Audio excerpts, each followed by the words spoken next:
Welcome to everyone who's just joining us right now at Kopi with Vents. That's right, it's me. It's Wednesday, 9 p.m. I'm always excited because I know I'm going to come in and share a lot of informations with you guys, which you can share to your loved ones as well. And yes, we are live in Spotify and Apple Podcasts, YouTube, LinkedIn, and Facebook as well. So in all social media, we are, be going live right now.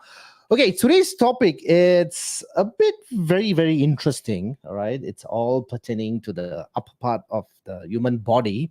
In fact, over the past 3 years, we have covered, I think, the entire human body. All right, we spoke to a lot of professionals, we talked to a lot of doctors, professors, surgeons, and today's topic, very interesting, and it's always in my interest. Right, I always love exploring as well. So today I have a very special guest, a very good friend as well. She is Dr. Jacintha Vikeneswary Francis. She is a neurosurgeon. So she's going to jump in with us at Kopi with Vents. Let's call Dr. Jacintha. Hi, Dr. Jacintha.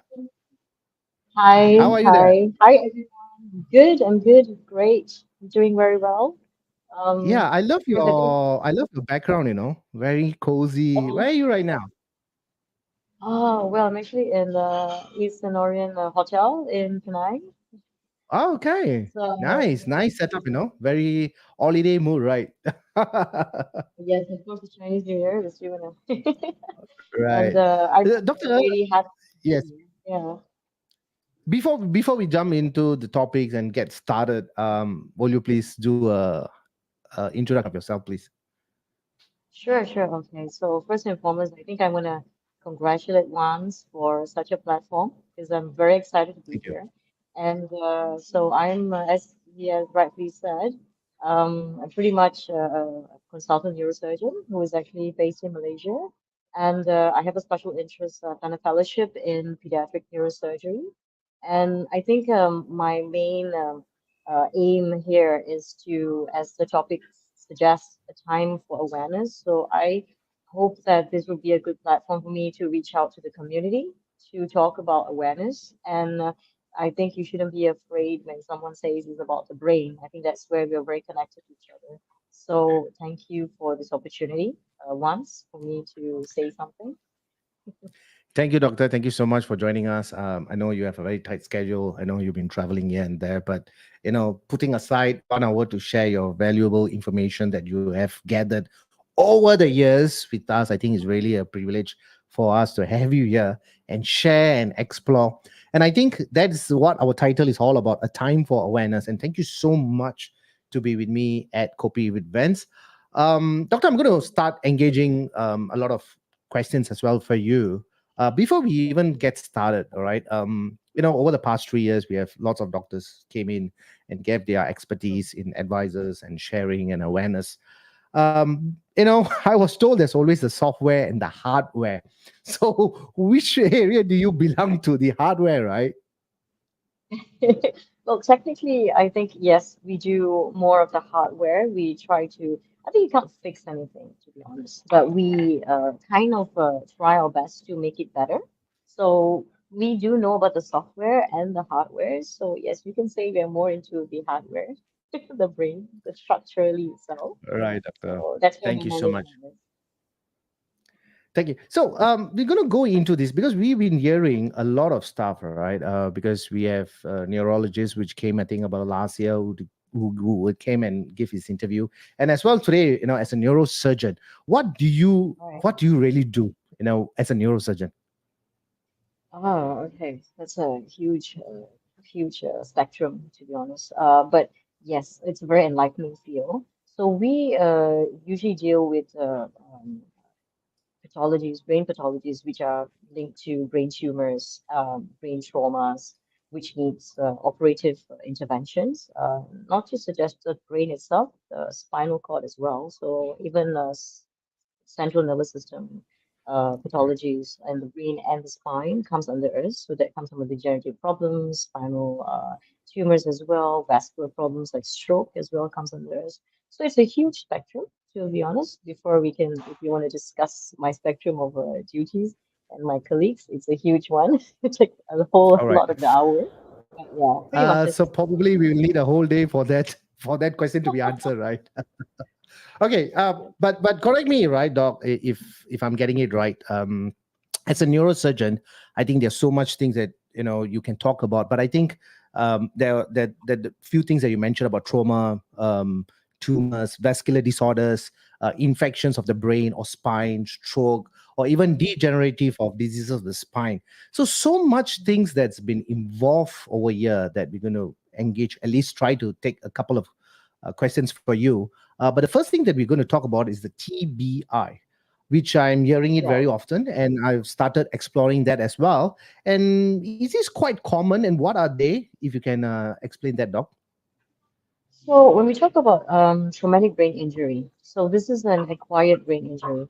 So in traumatic brain injury, there is some alteration in your brain function, or there's evidence of some brain pathology caused by some external forces or trauma, right? So they are open or closed injuries. So the one that we usually know about is especially in the accidents, your road traffic accidents are one of the main causes, and that's quite evidence with statistics these days. But besides that, there's other causes that we don't really pay attention to, and we don't really want to.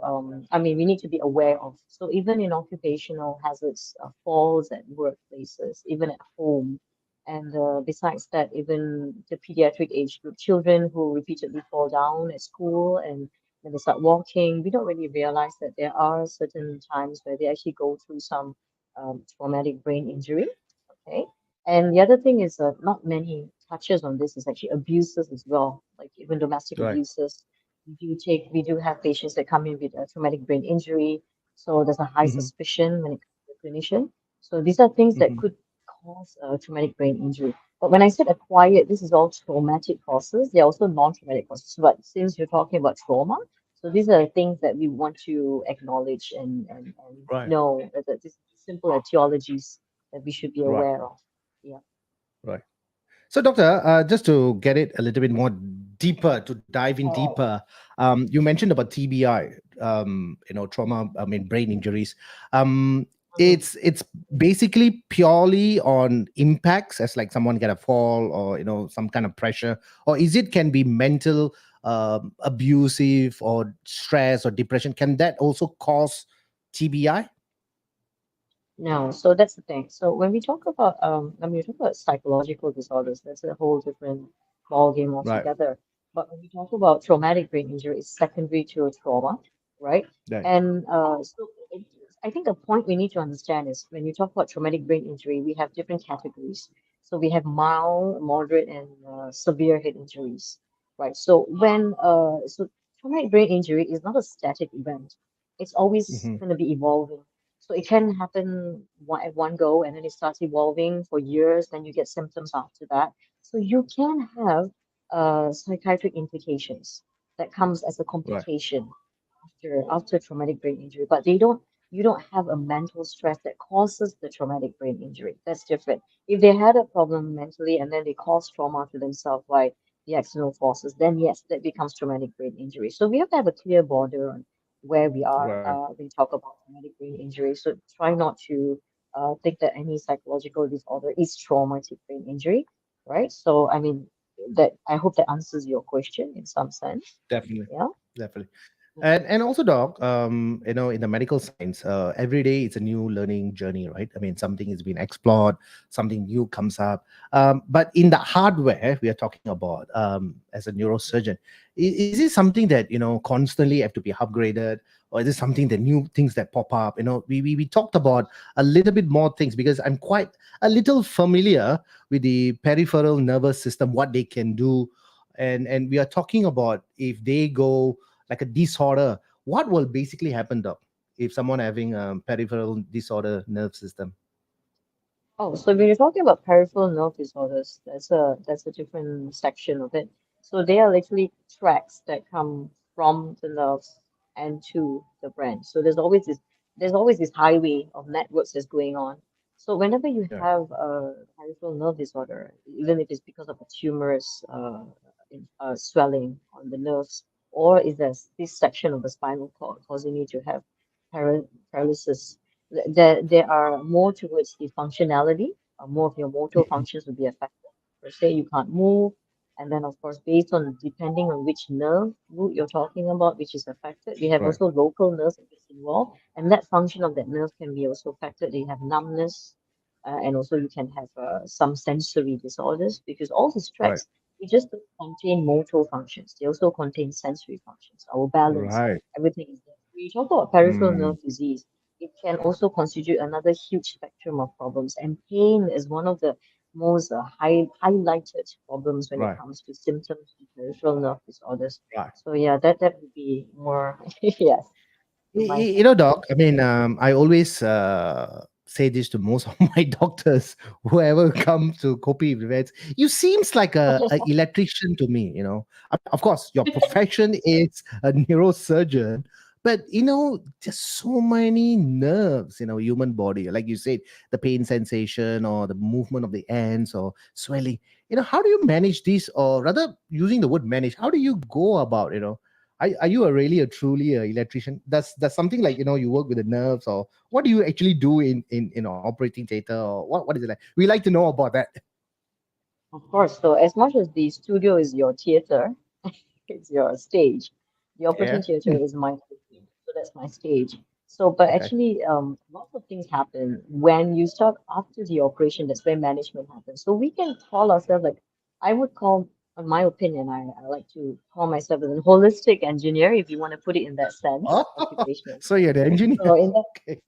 well, I mean hardware. But I think what we want to know here is the diagnosis, yes, but the treatment All right. doesn't start only with operative interventions. That's where it all starts. After the operation, that's where the real management starts.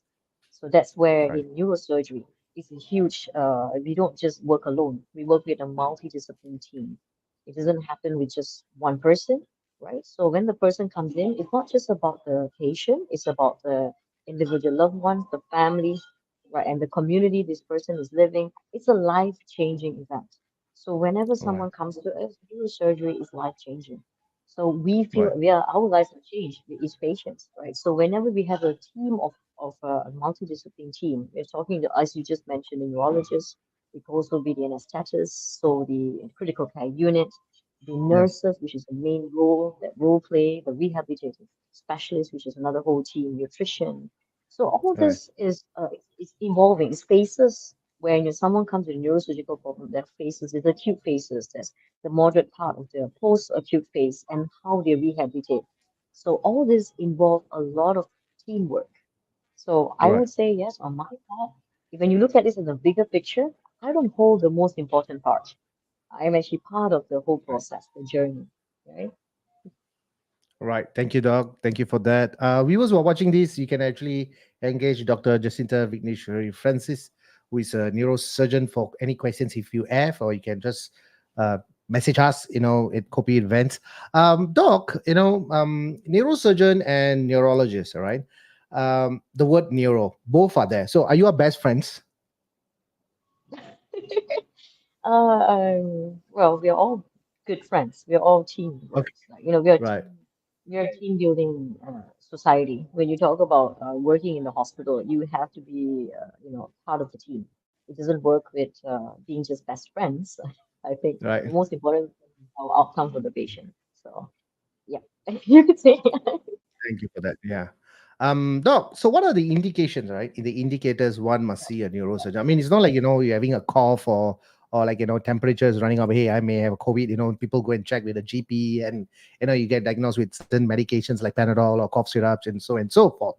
But, to go and see a neurosurgeon, what are the indicators? But of course, what are the signs and symptoms that, one should look for, or if they ever need that in the future?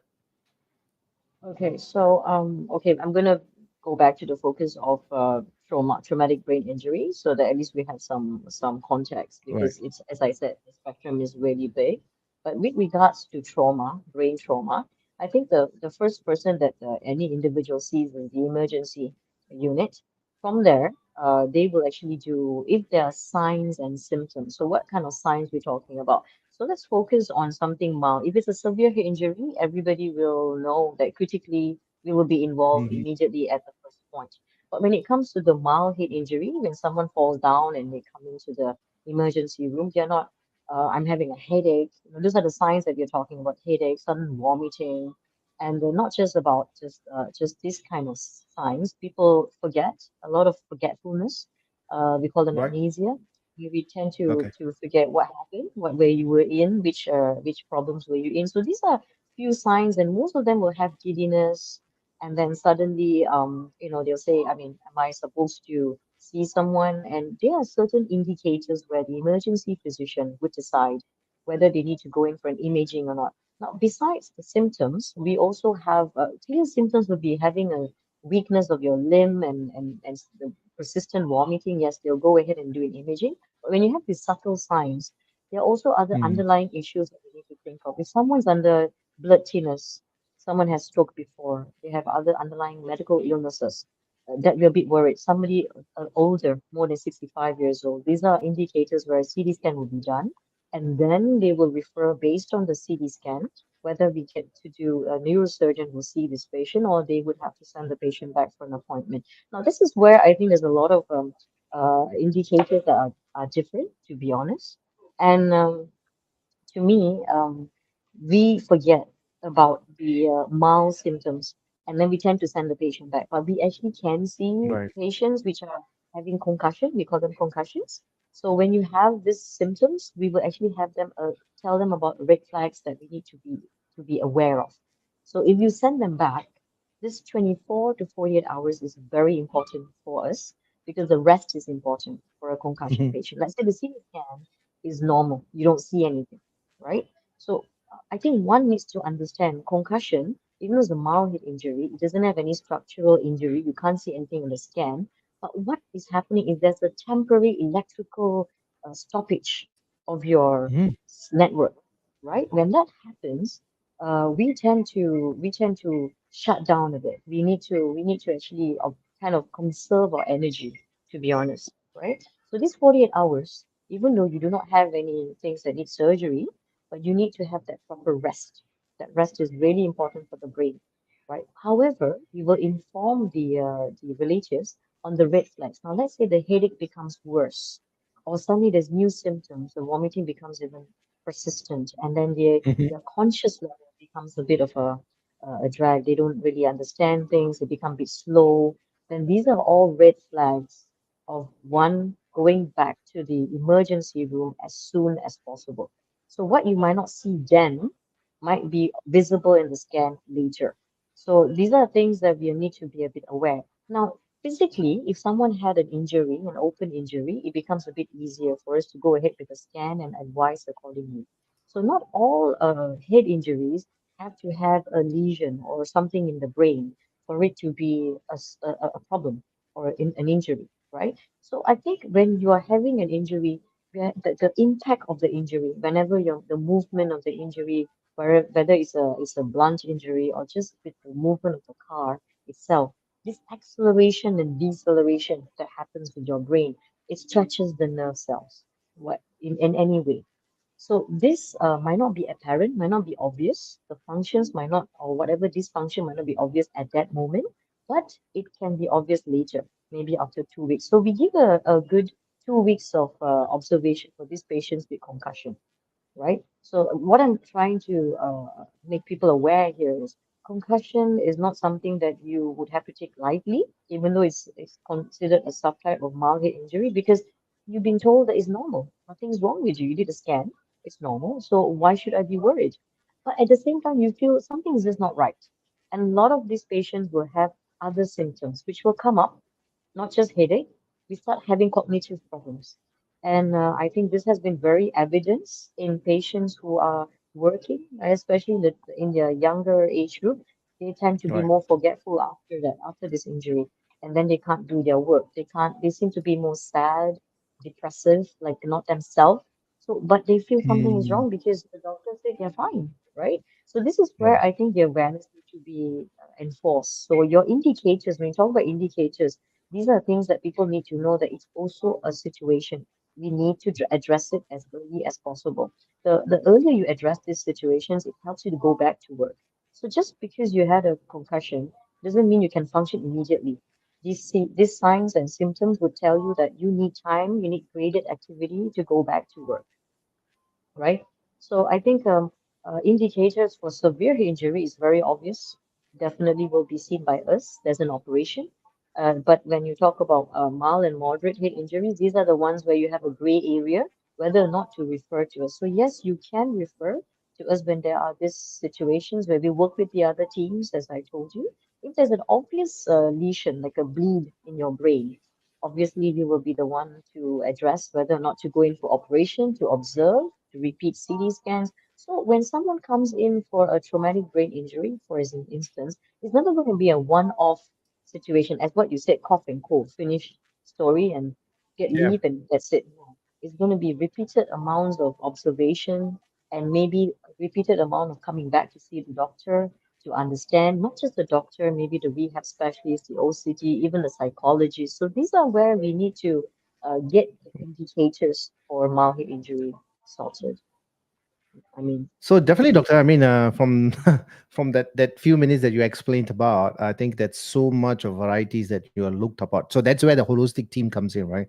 The psychologist, yes, the neurosurgeon, the neurologist, and psychologist. I mean, what are we looking at? I mean, in terms of stress, in terms of depression, because not sure what's going to happen. So many things can happen, and like what you said, right? The sign and symptoms are very important. That's why we are looking at the indicators. So that's on a serious note. But on a lighter side of this talk, can you make someone smarter? Because you talk about this wiring and electric that's going on. Can you like A plus B join together, then become the next Einstein? But this is on a I side, softer side. Yeah. I wish. But anyway, to be on a, I think there's some general knowledge that I'm Yeah. also enlightened about this. I think everybody is being exposed to something called Neuralink. I think by Elon Okay. Musk, he started Yeah. something, and Yeah. they've implanted these chips in the visual cortex, your back part of the brain, and is be able to to help with sight and stuff like that. So Right. and he is trying to with his team, he is trying to tell us that there could be a positive review of stimulating the networks and making us a Wow. little bit more smarter. So Hmm. let's see. I mean, there's a very huge In the future. platform you're talking about. Yeah. Yes, and he started it. He just started it. Is unveiled this. This is interesting. Yeah. So maybe Yeah. yes, I think maybe this might be In your the answer. future. Encourage you. But doctor, it's okay to do all those stuff, right? But make sure the subscription of the network keeps on going. If you forget to pay 1 month, that's it. Your network close, you also get close, right? So that's on a softer side. We're having a great conversation with Dr. Jacintha Vikeneswary Francis. She's a neurosurgeon, and we're sharing a lot of in-depth what is in this podcast as well. I mean, you can't get it on a normal day. She have spent many years, studying. Probably right now also studying. I think doctors never stop studying because medical science is always evolving. New things are popping up. So I think she is not exhausted yet, but still studying and still in the professional field. Doctor, I'm going to go into to determine the severity of a disorder, because everything is about nerves, everything is about sign and symptoms, CT scan, MRI. With so much of technology is just coming in, but sometimes, at the back of your head, or when you are, looking at a patient or something like that, there's so many things that you have to look for: indication, sign and symptoms, medical reports, so much things, right? How you will look at the severity of a disorder then? All right, so going back to context, so we'll be talking about brain injury per se, traumatic brain injury. Uh, when the patient comes in, the first thing that we see in them, besides the clinical symptoms, is the consciousness, which is a very important indicator or guideline for us. I say it's a guideline because it's not entirely everything, but it gives us an idea on how severe the disorder is when it comes to trauma. So we Right. have something called the Glasgow Coma Scale. Now, this is a conscious level scale that we actually use as a kind of like a uh, descriptive uh, descriptive scale where everybody from anywhere in the world can communicate with each other. We Right. understand this language, right? So if the scale, we have certain numbers of the scores that can tell us whether it's mild, moderate, or severe. So this gives us an idea on how intensive the therapy or management is for the patient. So that's the first Right. thing that will give us an idea. Now the second thing is after we have this descriptive scale, we know where the patient goes. And with that, the severity of the disease comes after knowing what are the other underlying problems the patient could have together with the brain trauma. So that gives us another adjunct of how much we have to go into and what the prognosis of this patient would be. And we will inform the family members as well. There's always communication going on at every phase. So yes, I think the Right. main the first form is the consciousness that tells us that scale that tells us, and then the symptoms that comes after. Let's say with operation, without the operation, and after coming out from the intensive care unit, that is where we will assess. So we give them about 6 months usually to see how much of the function comes back. And then we can Hmm. tell, we can prognosticate. We have something called Glasgow Outcome Scale. So these are things that we use to actually help us to identify or prognosticate what's going to happen to the patient based on the severity. In a nutshell, it's bigger than that. Right.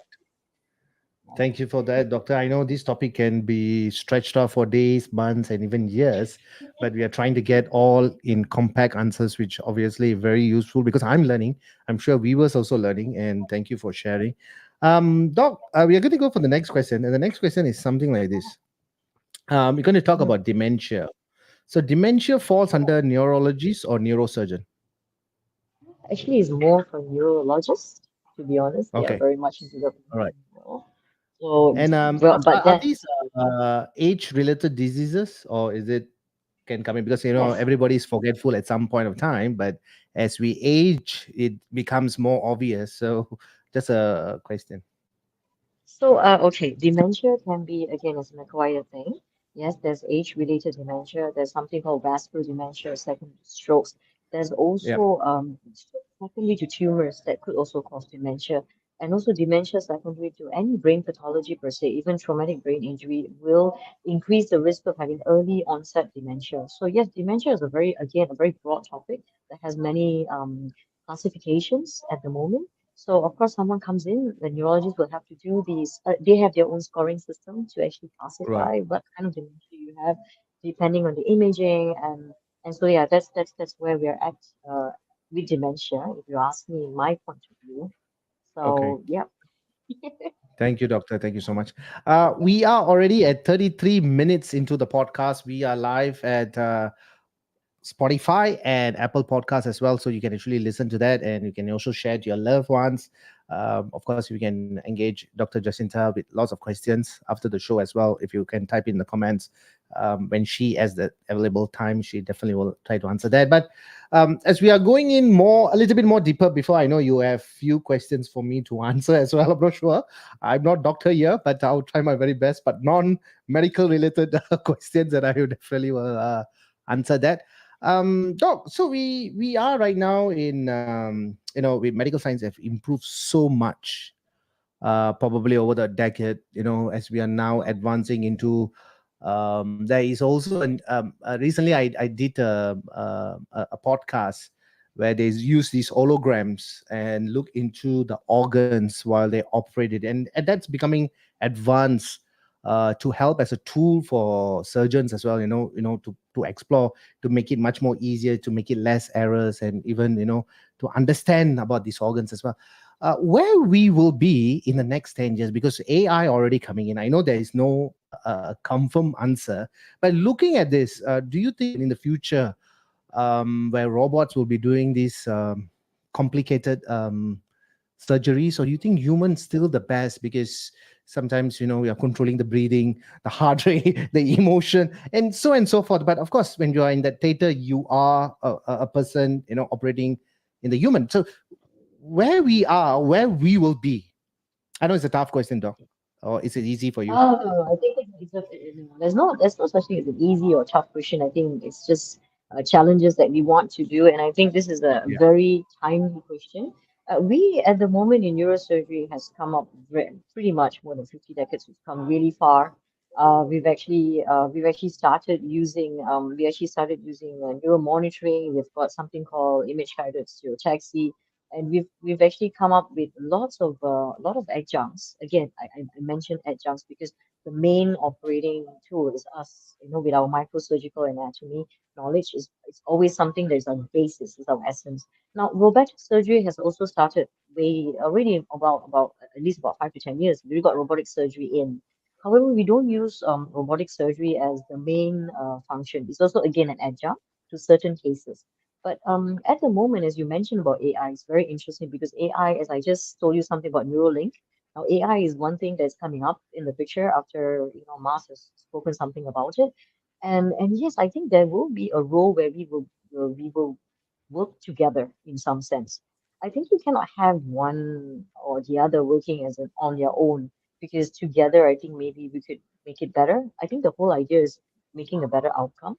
And even now we're already having awake surgeries where we actually do operations on patients awake, and this is where we work very closely with the neurologists as well. So Yeah. we've come Yeah. far to give an advanced treatment in management, not just surgery, but to give a better outcome. So we can say that certain diseases that we don't used to treat before, we can actually make a difference now. Even with cancers, we can actually make a big difference with the pathologists, and how we've actually graded our tumors is different now. We're actually going into a molecular level. So everything, when you ask me about advancement in 10 years, I think we are going to be flying high on treatment and management. People are going to have a better outcome in neurosurgery, especially. If AI is involved, yes, definitely. I think we should be open to the idea of upgrade. We should be open to the idea of technology because that's going to be there. But never forget what you are. I think the essence of being a neurosurgeon should still be there, not just totally give it off. So yeah, I mean that would be my simple point view at the moment. Doctor, you said well, very well, explaining that in the next 10 years, things are going to be in advance. Definitely for the humankind, it's going to be a little bit more kinder. But, I was watching a documentary, I think I'm not sure if it's a neurosurgeon or neurologist. I think probably it's a team. They're operating on a guy, and while the guy is awake, and I think he's playing a violin or he playing, I don't know what he was playing, but at the back part of it, a big thing is going on. Some major operation is going on. How is that possible, Doc? With anesthetic coming in, the pain, how is it managed? If you can just highlight or share. Yeah, sure, of course. In a nutshell, of course, it's a huge arrangement. There's a lot of planning in this, and of course, we've come a long way with neuro anesthesia as well. So, of course, when we're doing a awake surgery, there are different techniques of doing this. We have different areas of ours where we go into where it's pain sensitive. So, from the scalp to up to the we call it the layer that's covering the brain, the dura, you have pain, right? But after, when you open the door on the brain itself, the surface, there's no pain felt per se. So Right. this is where we take the advantage, where we actually intubate the patient. We have anesthesia going in. So the anesthesia is very tailored for an awake surgery because we want to make sure we monitor the nerve, the network, the tracks we're talking about, the motor function, and so we want to take it down, not too much anesthesia. But at the same time, when we are open, then we can remove the tube, and the patient will be able to do whatever they used to do. So we have the neurologist that's always on board and checking on the motor functions and also speech. So then when they're doing this, we are mapping the brain per se, which areas of the brain is actually very, we call it eloquent, important areas that we can actually protect. And wherever the tumor or the lesion is, we were trying to denote the area that is safest to resect without any issues. So before doing that, of course, the planning of the where to detect the track. The imaging that's done is different. We can tell you where the track is, how so that we can plan the surgery. There's a whole team planning. So if the person has its own, they are a musician, it's even better because whenever we are actually touching something that is important, they will stop. They will stop. They're unable to do those like the playing of the violin or can't speak. Then we know that we are actually at those areas. So it's a very good way of assessing the neurology of the patient even before Sure. even before the patient goes into outside the surgery. So we put the tube back and we're going to suture it back when we're done. And we know for a fact that the patient is well. Like you don't really need like an immediate CT scan. We already know the patient is doing well. So I think I hope that answers. It's very interesting because we're using awake Right. surgery even for huge surgeries, not just tumors Right. like aneurysm surgeries. Yeah, Thank you, is the doctor. Thank you for future. that. I know, doc. I know you're using a laptop. So, do you need to charge that, Yeah. or it's perfectly fine? Can I just shift it to? I might want to shift it to the phone if it's Sure, okay. you can. Uh, Yeah, it's perfectly fine. okay. All right, fine. So I'm gonna connect While you to take your some link. time to do that, viewers who are watching this, we are having a great conversation with Dr. Jacintha Vikeneswary Francis. She mentioned that I pronounced the name very correctly and accurately. So thank you so much for that. She's a neurosurgeon as well. We're having a great discussion about the brain and the kind of stuff. We talked about the TBI, trauma, brain injury, and a lot of other stuff that we talked about, the tumors, the vascular disorders, the infections of the brain, the spine, the stroke, or even degenerative diseases of the spine, but so much of things to cover within a period of 1 hour. So she's trying her very best, and we are trying to create some awareness here. And that's why if you look at our title today is Time for Awareness, all right, in the neurosurgeries and neurosurgeons as well. Is that fine, doctor? Is it okay? I'm entering. I think. Can you hear me? Yeah, I can hear you well. Mhm. Okay, that's good. So I don't. I think I'm gonna. Is it better? Change it? Yeah, it's better now. Yeah, Thank you. because the phone this might go off, and you've got my invitation for the. Yes, just hang on. Let me just see if I can get you there. Or you can just press the link that I sent you earlier. It's Um, online. so you yeah, from your phone itself, you can also do that. So if you went offline, that doesn't matter. Oh, there I got you there. Okay. There you- Okay. So I'm gonna kick you out from the studio, and there you. So I got you now. Better now. There you go, doc. All right, thank you. Doctor, that shows that you are an excellent neurosurgeon because you're talking about wiring and kind of stuff. You easily done it. And I think doctors are always having this great patience, they never panic. Is it a part of your medical school training? You have to be always be composed, be relaxed. Because I never see them get stressed. I think this is something that comes with experience. Not everybody gets into composure immediately, and I think experience and how you, I think, being as a neurosurgeon, I think the most important thing is, I know from whatever that my mentors have teach me, is not to panic. That's not going to make any difference. And I think this is something that we all, in every field, panicking doesn't make you think clearly. So in order to have clarity, the composure comes with staying calm first, assess the situation, and then go about it. So I think it becomes part of your life in some sense. So for Yeah, me, I'm very I'm honored that you say that I'm actually feeling calm. So thank this you. Thank you, comes with doctor. experience. Comes with experience, I'm sure.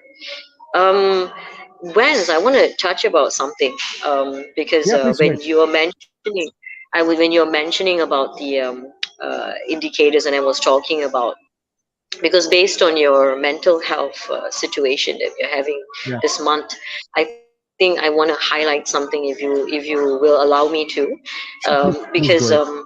yeah, when we're talking about the stress, so post-traumatic stress disorder, and I think I've noticed this pretty much in patients with brain trauma, right? And they come in with a lot of depression, and this has caused a lot of hype in the, especially in the economic burden, especially in people working places in companies, and these individuals are very tormented because they don't understand what's going on with them, and they become very sad suddenly, and they lose hope. They kind of like, they feel like this literally something very similar, like the veterans of war, veterans where they have post-traumatic stress Yeah, disorder. I think you've heard of this. Now, this is a similar effect that can happen to someone with a post-traumatic brain injury, not because of a war, but because of trauma. And we're talking about mild head injury. We're not talking just about severe head injury. And they go into a very bad, how to say, it changes their personality to the extent where they don't recognize themselves, and their loved ones don't recognize them, and they can't work how they used to. They can't really remember things. And I think this is something that needs to be highlighted, because this is the effect to the patient. right? But you also need to know that the people who are taking care of them need to understand that this can happen from a period of 3 months to even 12 months. We're talking about a very long amount of time.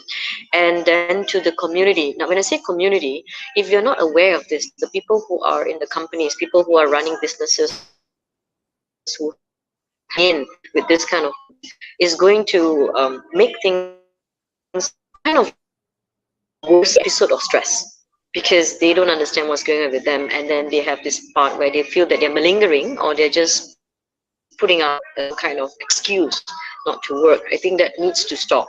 When someone has something, I think to listen is important. And this is very evident. We had just like in just this year, someone did a study in Washington University on just multi injury and the economic burden based on that.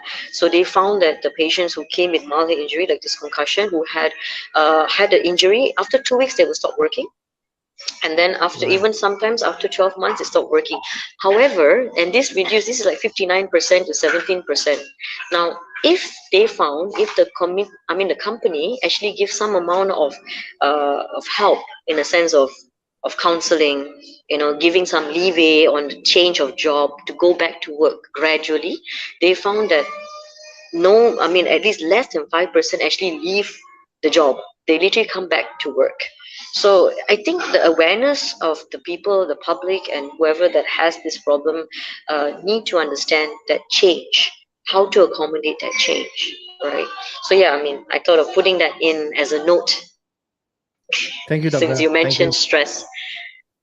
Thank you for sharing that, because eventually, if you look at it, in fact, from the COVID period or even before COVID, there was a lot of time that people went through a lot of depression, a lot of uncertainty of the future, or even the current situation, what will happen, and so much things was going on. So it's actually already a burden to them as well, as they are moving forward ahead. Thank you for that, doctor, for sharing with us.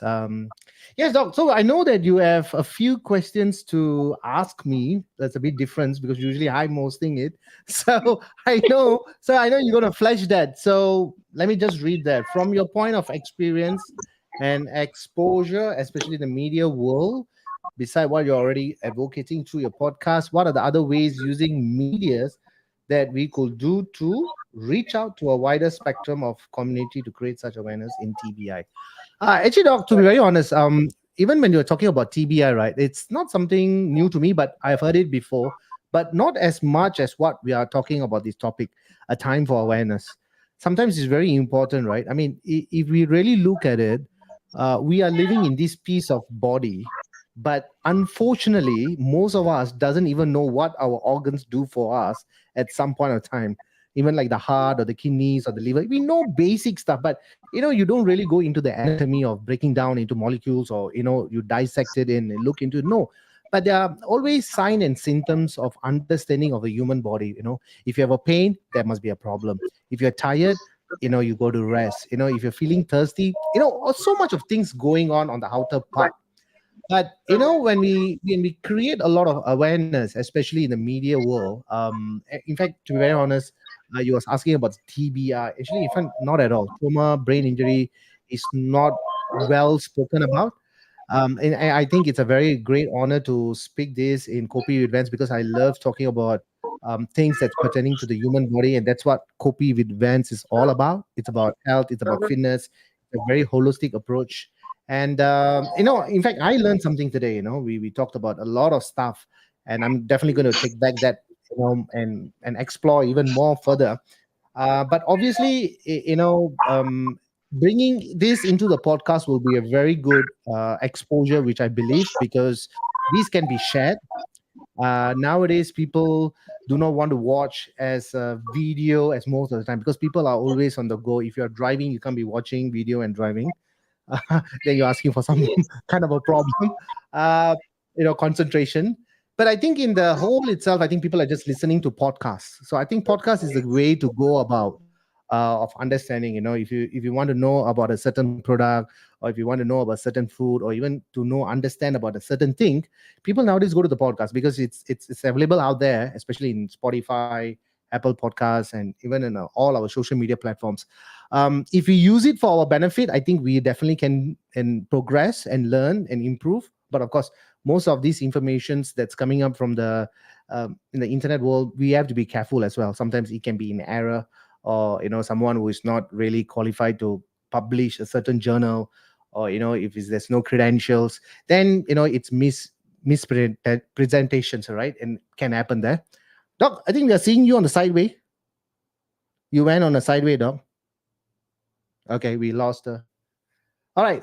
So that's one part of it. When we're talking about it, and definitely, bringing this in the podcast, I think it will reach out to a bigger spectrum of our community if we have these kind of talks on a regular basis, like at least once a month or twice a month.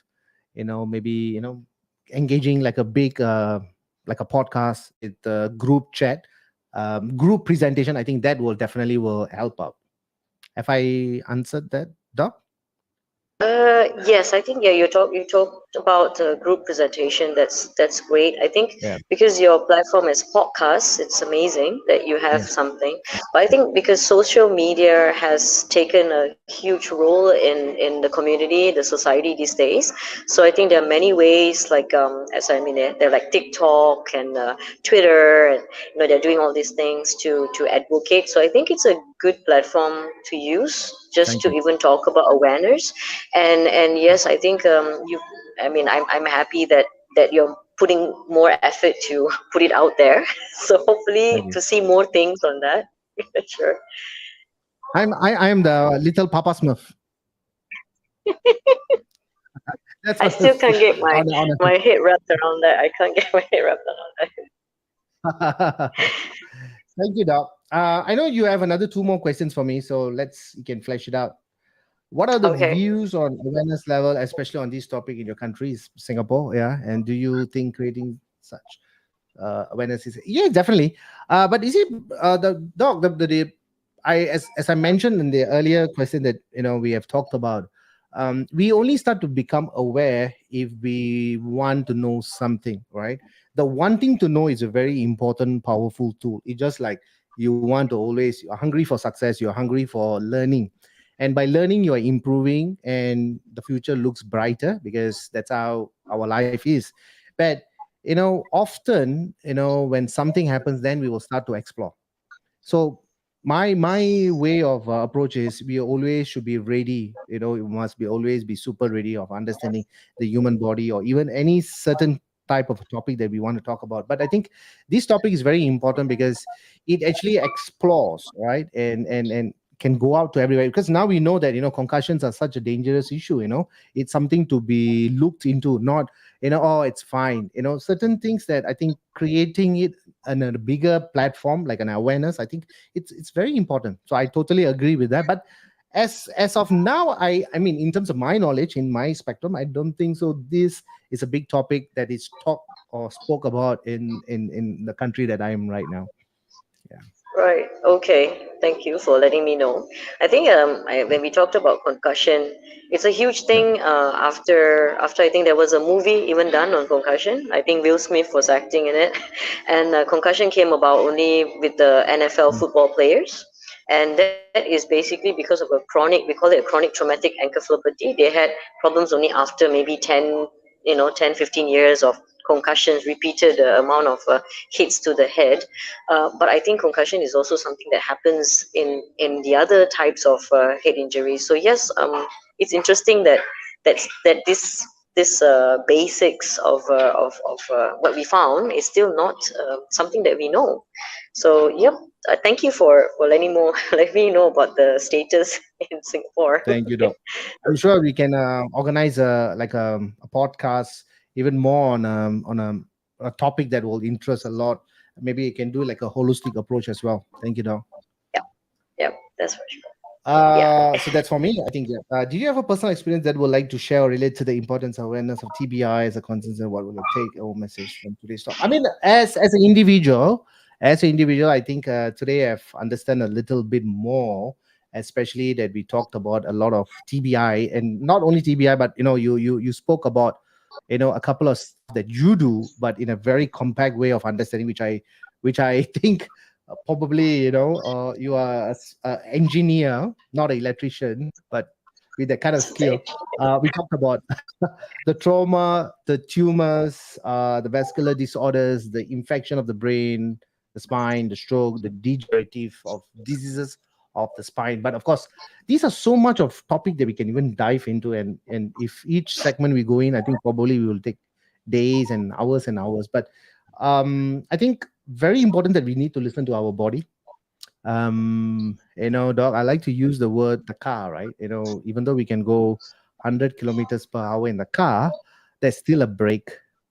All right. And the car is also pretty much equivalent to a human body. There's a radiator, it is an engine, it is the engine oil as the blood, the engine as the human body, the pump of the heart, the lungs, so much of things. So we sometimes have to just to break and take a rest, not overuse it, because certain spare parts in the human body is not easily achieved or easily replaced. Some are really tough, some not possible as well.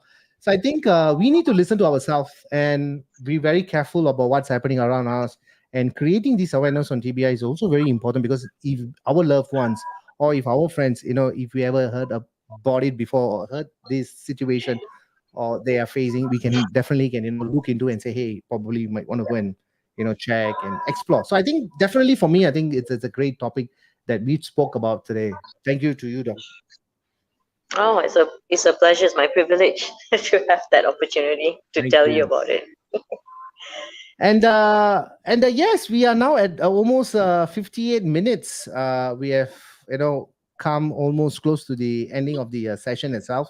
Viewers, I know you have, if you have any questions, you can always send it to me or in the message content, and I definitely will take it with doctor as well, because a lot of people has shared their video as well on this podcast, and I'm sure you can also catch it in Spotify and Apple Podcasts, because these are easy. You just log in, you type it out, Kopi with Vents, and then you can listen to them. And today's topic is a time for awareness, and that is what the topic is.